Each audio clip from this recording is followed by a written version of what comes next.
Special day here on the Audible. Not only is it Monday, the day after Father's Day, and by the way, I hope you all had a happy Father's Day, all you fathers out there, and some of you mothers that think you're fathers. I hope you had a happy Father's Day out there. Joining me, one of the top radio personalities. We got people from all over. We got people in London.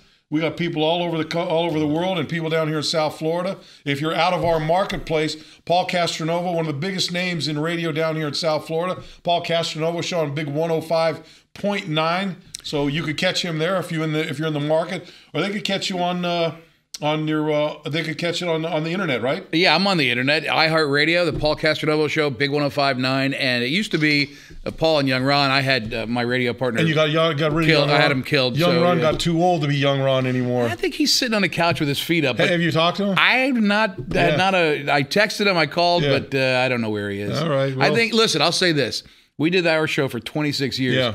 The Beatles only lasted 10. So you got the Beatles beat by... My wife and you must have as much money as the Beatles then. Yeah, that's what we're doing. Just about. My wife and I were married. We're married 20 years. Yeah. So, I mean, I knew him a long time. So maybe we're taking a rest. There you go. And then we'll get back together sometime. Paul, I thought we'd come on and have you talk. You know, we talk about a lot of guys inside the organization about the Dolphins, and I thought I'd bring you out here and because you've been around this community for a long, long time. You've seen the ups and downs of the Dolphins. You've seen the Dolphins in their glory days. You saw the Dolphins and and you've seen this last decade where it's been a struggle for the Dolphins, and now it seems that things seem to be turning around for this franchise. I think Adam Gase coming in here doing a good job and really changed things. But when you talk to people on the radio, the feeling that you get out the community that comes through your airwaves, what do you feel from the fans out there about this Dolphin football team? They're always right asking me, like, oh, what do you think of the new guy? Right. What do you need a new? And I can only go back to, well, I know Pouncey a little bit, and I know Anthony Fasano's an old friend. And these guys, they don't BS me. Yeah. They love him. Yeah. They love Adam Gase. And there's something about him. And I think it's refreshing when a coach says, yeah, I screwed up. I think there was a story last week about Cameron Wake. And he's like, yeah, I really blew that one. I mean, boy, most coaches I've met over the years, and I've met every one of them. Yeah. I mean, the first time I saw Coach Shula, I'm sure you have that experience. I'm a young broadcaster, and I'm like, I'm going to go out to Dolphin training camp. And I remember I got the press credential and everything. I'm wearing like a tank top. Coach Shula gave me one of these. With that jaw, and I think I wet myself just a little bit. I mean, I was scared stiff. So I've seen all, Cameron, Cam Carew, Coach. I remember he was like, he was like, hi, timid guys, and then Jimmy Johnson was always pretty cool with me, and Dave Wanstead was one of the nicest guys ever. But then Nick Saban was like, Nick was tough, man. Am I allowed to say stuff on the show? So when you're a Gator too, now not only did you have him here and you were a little put off by him, as most people were. I certainly was put off by him. Yeah. But now he's coaching at Alabama, and I would say he's doing a pretty fair job up there at Alabama. There are levels of hatred I have for that man. All of Florida Gators, so he's had to deal with that SEC and Nick Saban. But anyway, back to Coach. So after meeting all these guys over the years, he seems like a regular dude. Yeah. In fact, I was at your restaurant, Bokamper's in Plantation, got the plug in, and he gave me like $100 to say that. And anyway, they were having some event, and I remember, I go, that's Coach Gase? Yeah. And I thought he was like a fraternity dude. Well, he's what's he, 37, 38 years old. It's amazing to me. He's a young guy, and you know what? He relates to these guys. They're all, this is the millennial, is that what they call them, the millennials now? I think. I work with a few of them. This generation, and so it's a different thing. But you got a coach in there now. I think that it's of the age group and of the generation. He relates with these guys, relates with them on a different level. And the game has changed. You can't go. There's no the old Vince Lombardi's, Paul Brown, Don Shula's, Chuck Knowles, guys like that were tough, hard-nosed coaches that really didn't give you a quarter and expected everything out of you. Whether they had to punish you, whether they had to yell at you. Now it's become more of a motivational thing. It's more about trying to deal with them, make them comfortable so that they can play at their peak performance. But there's not one of those things where if we get too close, you become a friend with the guy. How can you cut him? How can you be his friend? Well, there's some of that, but I mean, you take a look at Adam Gase last year. Week 1, he leaves Jai home from Seattle because he was pouting because he wasn't the starter. It's true. A couple weeks later, he's got Dallas Thomas and the other guard who played poorly and gets rid of them the next day. Yet those guys are still playing for him at a high level. Yeah. So I mean, he's been able to he's been able to walk the fine line of being a player's coach, but also be a disciplinarian along the way, because you've got to be you've got to have some discipline, or else it's not gonna work in this league. And but these guys coming he's been out able to balance that. So most guys, any guy going to the NFL is coming out of college. He's been coddled and taken care of. But is it a session? You get back to the NFL for the first time, you go down a notch. Well, you quite frankly, you come out and it's like you're a freshman again. I'll give you a good guy. The Dolphins drafted this guard from Utah, Isaac Asiata. Nice guy, speaks well, big, strong Samoan kid. I know that guy. I saw him. Was one of the top I think he won the top offensive lineman for the Pac-10, Pac-12 out there.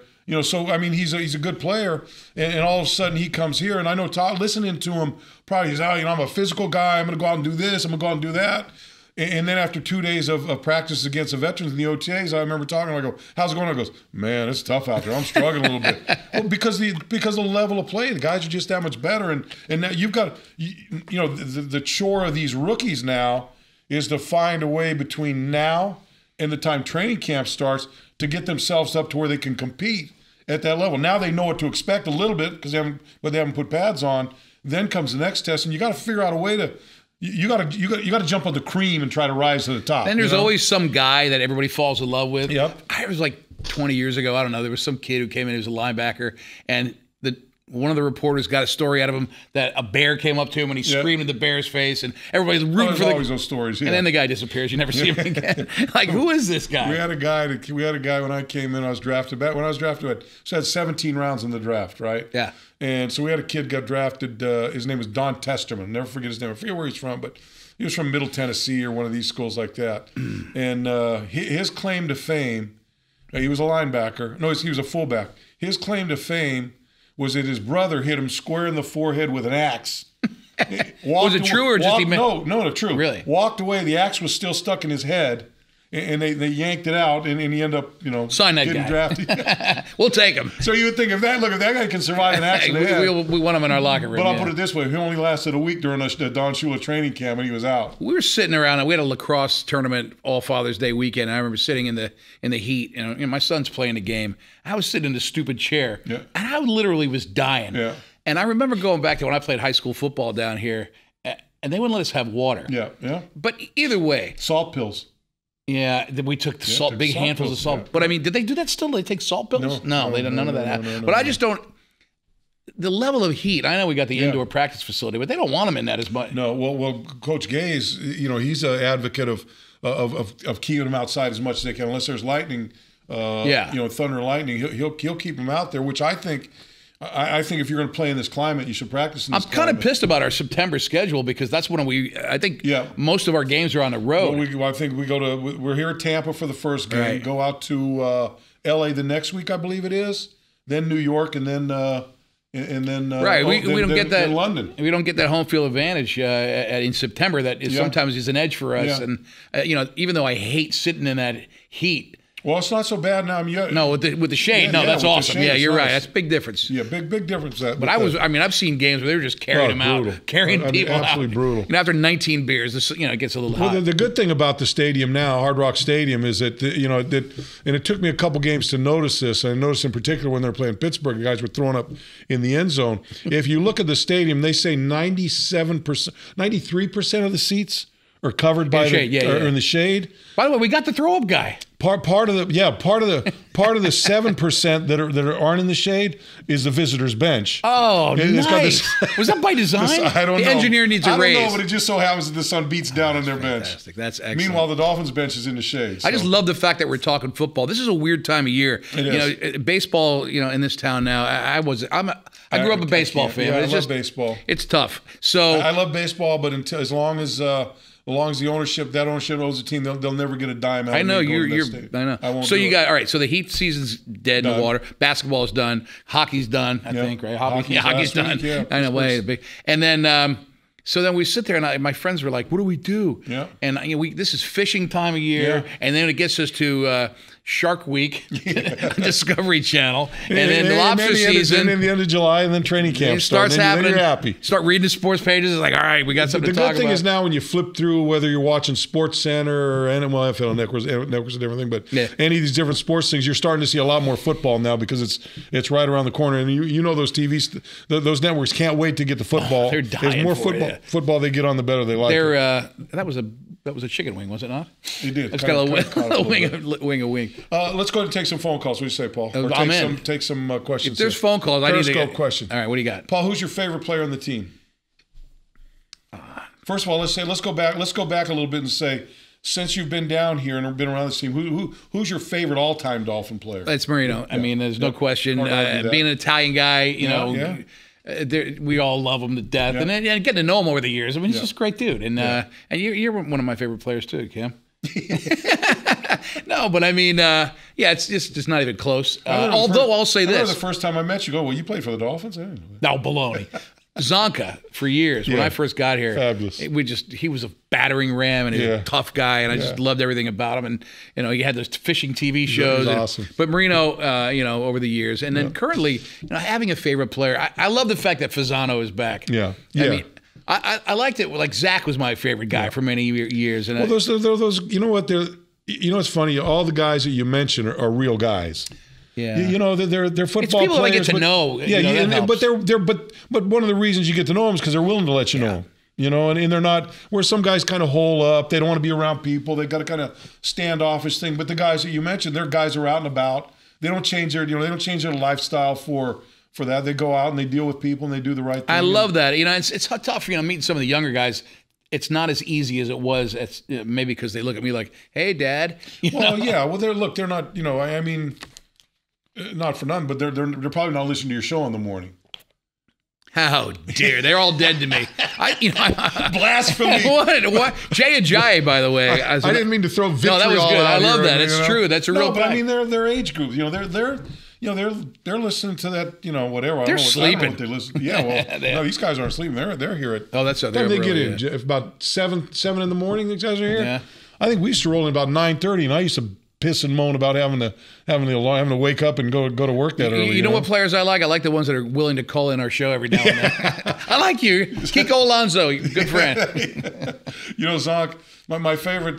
Zonk was I had a chance to play with Zonk the one year he came back. He had gone to the Giants. I remember that. Yeah, he had gone to the WFL. Him and Jimmy Kick and Paul Warfield. Then he went to the Giants, and then he came back here and played for a year. And I had the chance to play with him, and I'd grown up. I became a Dolphin fan when I was in high school during the '72 season. And so for me to be able to play with Larry Csonka, it was a thrill just to meet him and then to have the opportunity to play with him. And so we're playing a game in the old Orange Bowl, muddy game, muddy day, a lot of mud in the field. So I put the longest cleats I could put on for the game. We're going through pregame warm-ups, and we just kind of do like a walkthrough, go through, just assignments and stuff like that. Coach used to call them perfect plays, 10 perfect plays. And so I come in, and Larry's, back there, and so I come blitzing, and I stepped on his toe. And he goes, "God damn it, you broke my freaking toe." And I go, "I didn't break your toe." He probably didn't say freaking. So I get back. No, he didn't. So I get back in the line. We come and meet again the next time we come through. I run up. He kind of steps. He goes, "Man, you broke my goddamn toe." I said, "I didn't break your toe." And so he keeps. I said, Larry, look, leave me alone. I didn't break your toe. I'm trying to be in my zone. Yeah. I'm trying to get myself ready. He was the legend, and you were just your first year? It was my, what was it? He was I think it was 79, so it was my third year. Oh, okay. So But I mean, when I played, I kind of got focused in on what I had to do. And so we go in the locker room. He walks by. He goes, "Man, you broke my toe." I said, "Larry, leave me alone. I got a game to play. Leave me alone. I didn't break your toe." Now, he never had a doctor look at it. Never took his shoe off. Nothing. Goes out and plays the game. And runs for about 125 yards. With a broken toe. At the end of the game, I'm sitting in my locker. He walks over with his shoe off. He goes, "Look at my toe." His toe was about the size of a tomato. It was broken? It was broken. Oh, my God. I broke his toe. He did, like I said, he didn't go see a trainer. Did you buy him a steak dinner? No, I didn't do anything. I said, "Hey, sorry." To this day, does he remind you of it? Now it's not over now. Oh. So you know how like you do something like that, or you get your thumb stuck in a doorknob. All of a sudden that blood gets in there and your nail gets blood. So The one day, it must have been Wednesday the next week, he goes, man, this toe's killing me. He goes, I got all this pressure in there and stuff. So the next day he comes out and goes, how's that toe? He goes, it's all better. What do you mean it's all better? He goes, it's better. I go, how can it be better? He goes, I got tired of it being so much pressure in there. So I went out my garage. I got my Black & Decker, put a drill bit in it, drilled through his toenail. He goes, all the stuff came spurting out. He goes, I pressed it all out. Good as new. That's a tough son of a bitch, and that's a true friggin' story. I wouldn't doubt. No. That's a true story.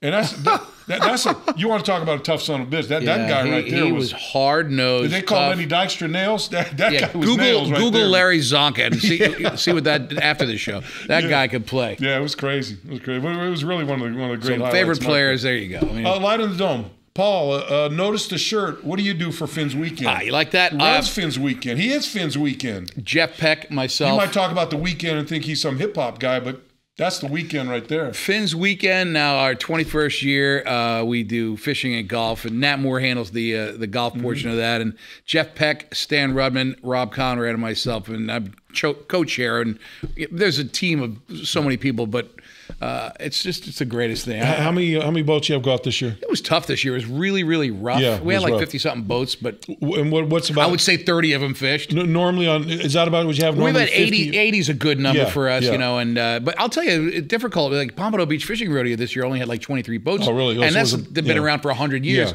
but it was 6 to 8 foot seas. Yeah. It was really tough. Yeah. We moved the whole thing to Rickenbacker Marina this year, and we had a wonderful time. Yeah, it was nice. You were in the tent, The tent was beautiful. The whole setup was nice out there. We caught the largest dolphin, 20-pound mahi-mahi. People go, dolphin, you killed a porpoise? No, mahi-mahi. Anthony Fasano got it. Now, he left before the trophy presentation, and I'm holding the first place trophy. I say the trophy's mine. It's yours. I was on my boat. He left. He didn't help me clean the boat. Your boat, he left it dirty, and you're holding it, then I think it's yours. I get the trophy. You got a picture with it in your hands. I have the trophy. Oh, okay. I have a picture of him with the fish. But I ate the fish, so I win. So Finn's Weekend. Look, if you guys want to get involved in Finn's Weekend, it's usually June. It's every May. It's usually we have to wait for the coach. End of May. It's before. It's not Mother's Day weekend. Yeah. So like. It's coach tells us whenever it's going to be. Right, yeah. So it has to do with practice of the players. And stuff, yeah. And it's always a one-day tournament. The best part is the party on a Friday night. That's fabulous. And we roll it out, and the team's all there, and everybody's having a good old time. And you were there, and Danny was there, and everybody. Jason Taylor shows up. Everybody was there. The only person that can't get in there is Zach. He won't get anywhere near a boat. Well, I'm not a big boater either. That's true. But I'll go to the party in the tent. But if you're a fisherman or a boater, and you want to, and the money goes to charities, or play golf. That's true. Well, the golf sells out like that. It's a great cause, and it's really. Look, I would say this: if you want to go to a dolphin event and see as many people as you can see from a standpoint of players, other local celebrities in town, all those kind of things. That's the place to go and do it. And one of the best things is come in, you go to the weigh-in in the afternoon of the fishing tournament. Everybody kind of sits around and cocktails are going, and the boats pull up, and you guys will throw on giant fish at the dock, and the cheerleaders are out there, and the Hooters girls are out there. It's really a beautiful sight. At Beats by Trey, Paul, what has been your favorite all-time dolphin moment? There's Beats by Trey right there. See him? There. Oh, okay. Yes. My all-time favorite moment. I think it was that everybody says they were there, but I was at that game on Monday night. Chicago Bears game. And that was just, it was one of those things. You just, if you were there, we came back, we protected the perfect season. It was just a tremendous. That may have been the most electric stadium I've ever walked into. That's what I remember, yeah. I mean, it was that stadium. I remember where I was sitting. I mean, stuff like that. It was buzzing, it was. But I also remember at Brian Cox, and I was at that game too, when he walked out and the entire Cincinnati Bengals bench, and he just walked out there and said, let's go. It was one of the, I just thought, the whole team just rallied around Brian. Brian was a unique guy. Well, his son's playing in the NFL now. He got drafted up. He's coaching, and Brian's coaching. Yep. Which surprised me. He's been coaching for a long time, and everyone I talk to that coaches on part of their staffs always talk about how good. But I remember him walking over to the Bengals sideline and just calling every one of them out. It's unbelievable. Yeah, you couldn't get away with that now. No. I mean, if someone pulled that stunt now, I don't know what would happen. But the league, the NFL, the no fun league, as we jokingly call them sometimes, but everybody get penalties. Although they're going to let them have fun this year. Let them dance in the end zone now. It must be a ratings issue. Well, I think I think they just got tired of people saying, "Hey, it's no fun." So in fact, I'd read an article. Can we do snow angels? They can do a snow angel. I read an article last week where they said that the reason they're doing it is because they want to reach to the millennials and try to get them to kind of get back involved a little bit. Well, it's funny. You talk about millennials. I have one son who's out of the house. He's 25 years old, and I go, "Where are you gonna watch the game?" He doesn't have TV. Oh, no. And I like the cord cutters, I'm like, "You don't have TV?" He goes, "Well, I got Netflix and stuff." I go, "What if you want to watch the game?" He goes, "I go to a bar," which is good news for you. That's good for me. Yeah, more of those millennials we can get with, the better we like. Let me see. At Julie Mar Ortiz, Bo, what do you look for in a linebacker? Well, first of all, I look for a guy that can move his feet. I look for a guy that has good lateral movement. You look for guys that bend their knees, bend their hips, and play. And you look for a guy that can deliver a blow. I think that's it. And I look at the Dolphins this year with Raekwon McMillan, the kid they got at Ohio State. Now you got Lawrence Timmons, a kid from Florida State that went through Pittsburgh that came in. Kiko Alonso, who played extremely well for the Dolphins last year. Let me ask you about linebackers because over the years I've always been surprised. Mm-hmm. I mean, watching the linebackers play as tough as they play, everyone I've ever met, they're not that big a guy. No. Well, Kiko's not a big guy. No, Zach wasn't a big guy. That's true. But they play big. But they play big and they play smart. You're either going to be one or two things. You're going to be a smart player that understands angles and leverage and all those types of things, and reads formations and tries to diagnose the play before and maybe know where to be. Maybe cheat a little bit and get yourself in a position. Or you're going to be a guy that just can go out there and play and that's a badass that can hit and that can stand up guys and Zach was a hitter. James Harrison up in Pittsburgh. He's the exact opposite of a guy like Zach Thomas and he's a monster. Alonso. Yeah. Well, he's just a big, strong. Yeah. Well, don't get me wrong. Sometimes you see these guys with the neck. Zach was all neck at the time. Yeah. You see Zach now, though, man. He's ripped. He's lean, and it's amazing. Yeah. Well, look. Who's your favorite player in the Dolphins? That you ever? Yeah. I mean, who do you like? You can't say that. You're a member of the media. No, look, I was a big Jimmy Kick fan back there. I like Jimmy Kick. Yeah, and Jim has become a very good friend of mine. So that's it has something to do with it. Yeah, I liked all those. I tell you, but the player I liked the best here when I post my career when I was just started doing broadcasting and stuff. I love Devon Best, man. I used to love Devon Best. I never got to know him. He was a good guy, but I liked the way he went out about his business. I'd watch him at practice, and every time he ran a route, you could tell he had something in his mind he was working on.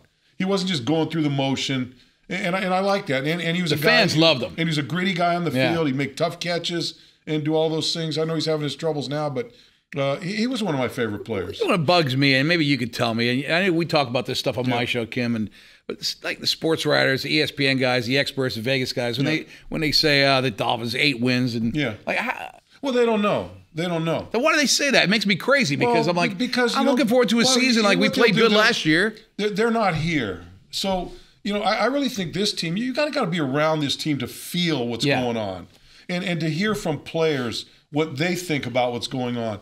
What they are is, if it's a guy that's say the guy's a Los Angeles writer. Mm-hmm. He don't know what's going on here. He just look, they've been bad for a number of years. Last year they got lucky. And they got lucky. Look at their stats. But we didn't get lucky. Our quarterback got hurt at the end of the year. A lot of them look at the stats and just they go by the stats because I think the Dolphins last year were 38th against the run, or 30 and 28th against whatever. They were poor defensive numbers. Yet they made some of the biggest. They made a lot of big plays. That's what helped them out. But again, you look at the bottom line. 10-6 is 10-6. I don't care how you got there. And then we start out. They're not giving games. We start out 1-4. Yeah, I mean, so it could have been a lot different. Yeah. El Chapo, one of our favorite guys. I didn't know he was around. That's good. Digs out of the hole. He comes out of the hole. Big fan. He rides that little motorcycle in, and then he gets to the makes a quick call, gets on. Yeah. How long have you two known each other, and how did you first meet? I don't know how we first met, but I've known you for 15 years or so. Yeah, I mean, obviously we know both from playing for all these years, but I think just being around the Dolphins and the team and. Our paths just cross in a lot of different ways. I've been on his show a number of times. I love when Kim comes on our radio show. He takes over and we just crack up. We talk about restaurants and stupid stuff. We really get to the Dolphins. It's like a football Friday with Bokamper. It's always, I always get the call from, hey, you want to come in and talk some Dolphin football tomorrow? Yeah, come in. And then I walk out the door and go, we didn't say anything about the Dolphins. Well, the game's at 4 o'clock tomorrow. Well, that's okay. I mean, that's what we get caught up in being friends. And I think that's the beauty of what we do on the radio. We just shoot the crap like this. Yeah, well, that's the way I love the questions. So what else? FinFan Bo, after all the OTAs and minicamp, what are your areas of concern? My biggest area of concern is probably, and I say, when I say this is the biggest area of my concern, it's not a big concern to me. It's just filling those guard positions. And in addition to that, the health of Mike Pouncey. I was just going to say, I saw him with a cane. Those are the three things. Those are the two things. Because I think they're all right with Bushrod on the right side. They need to fill that left side. But if Mike Pouncey's not there, then it weakens both of those positions, both guard positions. Well, what do you know? As well as the center position. They're taking it very easy on Mike. He didn't do anything during OTAs. He didn't do anything during minicamp. He's off crutches. Oh, okay. Walking without crutches. But they're going to be very, very cautious with him through training. Now, it's a fine line. You want to be cautious so he doesn't get hurt, but he's got to get some work out there where he can be ready when the regular season starts. They're going to try to do everything they can to get, if they can get 14 to 16 games out of him, then that's the key to that whole line. It is. Well, there's monster. If there's two keys to the Dolphin offense, it's the two guys that touch the ball most, him and Ryan Tannehill. And Tannehill's a big question for, like the fans. Like, everybody. You see flashes of insane brilliance. You know that Coach Gase is the quarterback whisperer. Yeah, I don't know is Ryan Tannehill an elite quarterback? We all want him to be. He's got the athletic skills. He's got that arm. He can run. This is the year you see if he can get it into that category. I think he's a top 15 guy. And I think he's got the ability to probably get up to 10 or 11, 12, somewhere around there. And there are guys like that end up in Super Bowls. He's got a great group of receivers. Yeah. He's got 3 good running backs. He's got a good offensive line and got great wide receivers. So put up or it's kind of that type of thing, I think, right now. But yeah, that's the area of my concern. The middle of that offensive line, Pouncey's health, and what's going to happen at that left guard position. That's really good. Other than that, I'm pretty happy. You got a ton of corners. You got some good safeties in here. They revamped their linebacker core, and they've done a good job. I think this kid, Charles Harris, so far has really turned out to be a pretty interesting. Hey, one thing I got to get to before that, Jason Taylor, we all know, one of the Dolphin all-time greats, going into the Hall of Fame, and congratulations to him, well-deserved, first ballot Hall of Famer. Jimmy Johnson's going to present him at the in Canton this year. I think it's July, probably, what is that, probably first week of August? About the first week of August. And was that, I guess those were his best years, playing under Jimmy? Well, Jimmy drafted him. Yeah, okay, that makes sense. It makes sense. And he's I know he loved Nick Saban. He loved Nick Saban, too. Dolphin fans would never have allowed Nick Saban to injure him. They would have lost their minds. Do you know the story of how I pissed Jason off? And he's forgiven me. But when he went to the Jets, we were like, burned his jersey. I didn't burn it. See, this is what gets me in trouble. So we took his jersey and we said I forgot how we got it at the radio station, and we put it in a time capsule and we said until you're no longer a Jet, because I just couldn't take it. I hate the friggin' Jets like nobody's business. We buried it underground at the radio station. Yeah. Well, somehow he thought we burned it, whatever, and word got back to him. And then when he came back to the team, I'm like, hey, we forgive. We unveiled it. So we won the Miami Dolphin fishing tournament, and I got a chance to fly on a team plane. And he sat behind me, and he didn't say a word the whole time. And I was dying. I thought he was going to kill me. You didn't bother turning around and saying something? I did. He just gave me the head nod. It was not my proudest moment. About a year later, I invited him in the studio. We hashed it out on the radio, and he's like, you know what? I get it. Yeah. He goes, I get it now. He goes, it wasn't personal towards me. It was. But look, all the vitriol he threw out at the Jets while he was playing with the Dolphins. That's what he came back and said. He was one of the guys who wasn't shy at all about throwing dirt on them. And then he went to the Jets, and we were just having fun. He goes, he goes, look, I get it. He goes, it was your job to do that, and I think burning the jersey might have been a little fun. Jason, I never burned the jersey, and I'm so proud of you. How about when, I thought was really cool, we got around, when they came to him and told him he's in the hotel room. That was touching as heck. Yeah, I don't know if you saw that. It was great. I love to see a humble moment like that. These guys back there were in there with him. They were? Yeah, the guys were all back there videoing and whatnot. Periscope question. How do we make Hard Rock Stadium as loud as the OB with the canopy? I tell you what, that stadium last year with that canopy was loud.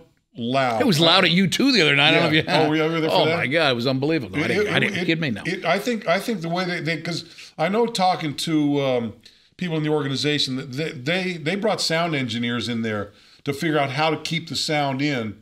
Bringing the stands closer to the field, the canopies in there. Yeah, all of that all does. The Orange Bowl seemed like it was straight up and down. Yeah, but right on top of it. Look, the Orange Bowl and those old stadiums that were built out of metal, the Gator Bowl's like that, right? Yeah. So those old stadiums with the metal where you can pound on them. Yeah. And sound reverberates through there and everything. It's a deader sound now. Yeah, you're right. It's a good point. But it's good now. I miss that. I miss that loud. With other teams like this. And I was down the field for every game last year. The first time with that canopy, and it's certainly as loud as loud as I've heard that building ever. That building be. And when they get down the end zone, I remember when Kaepernick. They're playing the 49ers. Kaepernick end of the game. He looks like he's running in the end zone. Dominic Sue grabs him by the ankle, and Kiko drills him. Oh, beauty! Yeah. One of my you couldn't hear yourself think in that building. So I mean, if you look, this team wins the way they won games last year. You're not going to be able to hear yourself in that building, which is, I think, exactly what creating a fun atmosphere. Listen, there were times, we had this suite for a couple of years, and we remember it was the Castronovo Vineyards, Anthony's Runway 84 suite, and there were times where it was so bad, the games were so boring that we were like, oh man, we just sat there for 3 quarters, didn't watch anything. Yeah. That wasn't the case this year. No, it was great games, some good stuff. Yeah, it was good, exciting, edge of your seat football, and that's kind of the way the Dolphins should be. We needed that. I think we've got a running game, we got receivers. We like to score. That's what it is. Paulie, why don't you tell everyone how they can where they can hear you? Oh, every morning when you're driving into work and you're stuck in this stupid car, you tune in to 105.9, and I'm there for 27 years now. So, I mean, what more do you need? Yeah. And then you can listen on iHeartRadio, Paul Castronovo Show, Big 105.9.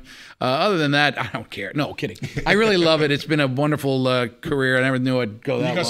You got some new. Yeah, I got a girl in there now. Cute girl replaced Ron, right? Yeah. Right. And then you got Sharp Dressed John, or what do you call him? Call him Well-dressed Willie. Decently dressed Dan these days. He's a little sloppy in there. He announced the day after. Gomez, your producer. Diaz. Oh, Diaz.